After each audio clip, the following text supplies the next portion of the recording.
Hello, everybody. Cedric Procedure here. CR Wrestling Commentary, answering viewers, and we got one from, I believe it's called Wrestling Games Forever. And you can check this person out right there up on the screen. You can see how to get to him at Wrestling Games Forever here on YouTube. This was 7 days ago, and this was on Collision.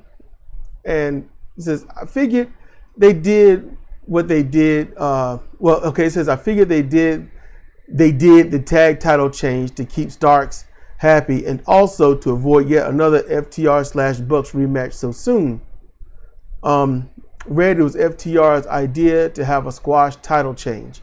Okay. I don't know if it was to keep Starks happy. And, someone like Ricky Starks, how can I say this? An actual wrestler who understands the business, they aren't necessarily trying to have a tag title when they normally are a singles wrestler. That's true. And so he and Big Bill don't wrestle that often together that I've seen. I've seen them in tag match, like one or two? Yeah. It's a WWE formula back in the day. Just give some tag titles to somebody because, why not?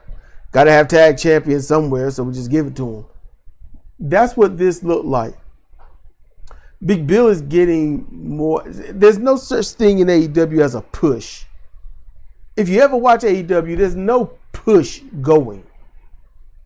They think a push is like what Wardlow is. Like Wardlow's getting a push. Nope. If you're going to push somebody, make sure that they go over the edge. Other than that, you just wasted shoving. So, and I can't blame you. Look, as you said, just to keep Starks happy, because Starks, it's been very clear for the past couple of months how he has, vocally complained about having to start over every time he gets a foot in. Every time he starts to do well, something happens and it kills that momentum. He talks strong to the office on the mic without being outright direct. So fans who don't get it, don't hear it, and something tells me you heard it just as clear as we did. And because of that, it's an easy conclusion. Look, give him a belt, keep him happy. I don't think he needs a belt to be happy. I think Starks needs some notoriety, some fame, and he'll be all right. He did some work with Adam Copeland recently. They went back and forth. They did their thing. That was nice. Calling out Ricky Starks on this rock thing and him and Starks throwing out, using Edge's, Adam Copeland's former in-ring name. They did a good job at that. While in the crowd getting people to pop at home, we popped. It was funny. It was perfectly timed. Mm-hmm. And FTR, they're just good people. They are, and I think that's why they had to end the podcast. Because you could hear how good that they not only are to each other, but try to be for everyone else. And have a great understanding of those who are, honestly, just the flippy-flop modern people. And those who are just the antithesis of that. Because you got those who are flippy-flop that don't see in the future, I'm not going to be able to do that. Look, Jusha Thunder Liger, he innovated the shooting star press. I think he's done it 3 to 4 times that is seen on camera. I don't know how many times he did it on those, hidden shows or whatnot. But he knew he couldn't do that all the time. Plus, he wasn't built for it.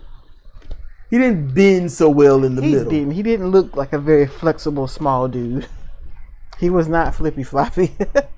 So, and you say you read it on FTR. You read it was FTR's idea to have a squash title match And to be honest with you, read it or not, that was a good idea.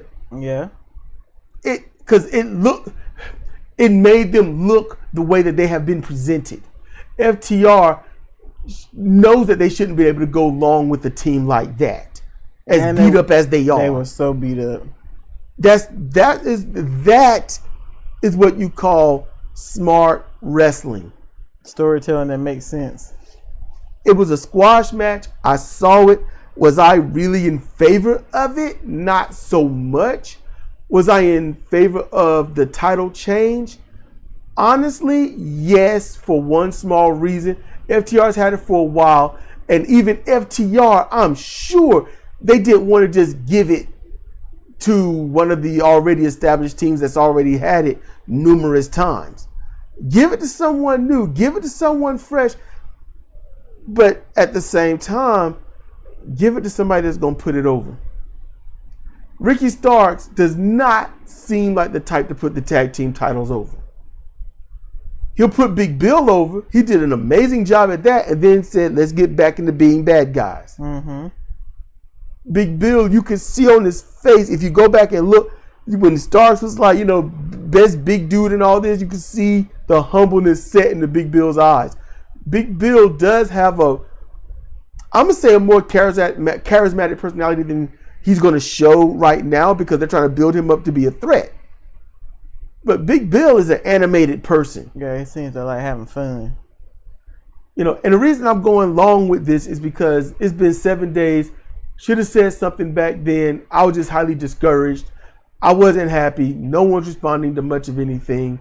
So Wrestling Games Forever, thank you for even saying something, to be able to comment on. I appreciate it. I do.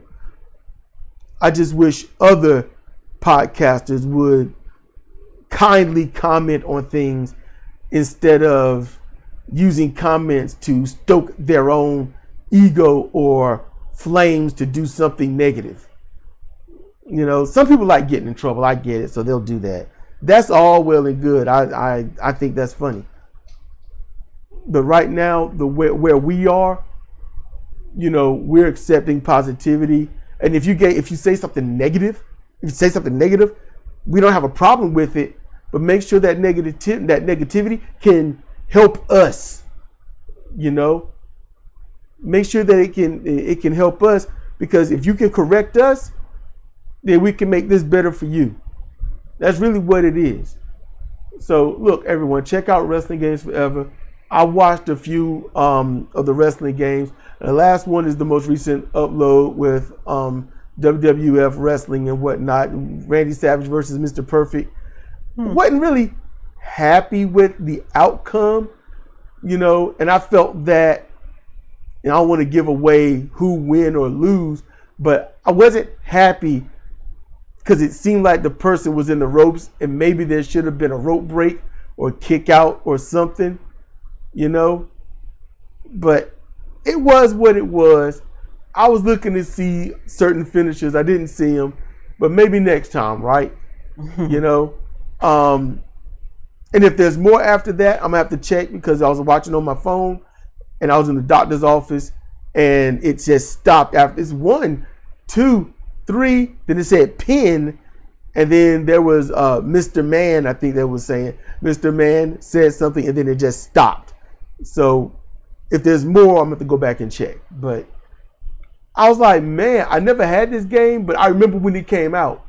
So, yet again, thank you, Wrestling Games Forever. That was a small trip and made me think about certain games that I had on Game Boy and whatnot. So that was pretty cool. I enjoyed that. So everyone, go check out Wrestling Games Forever, all right? And with that, this has been Cedric Cedar for CRWC Commentary, answering viewers. And we'll see you next time.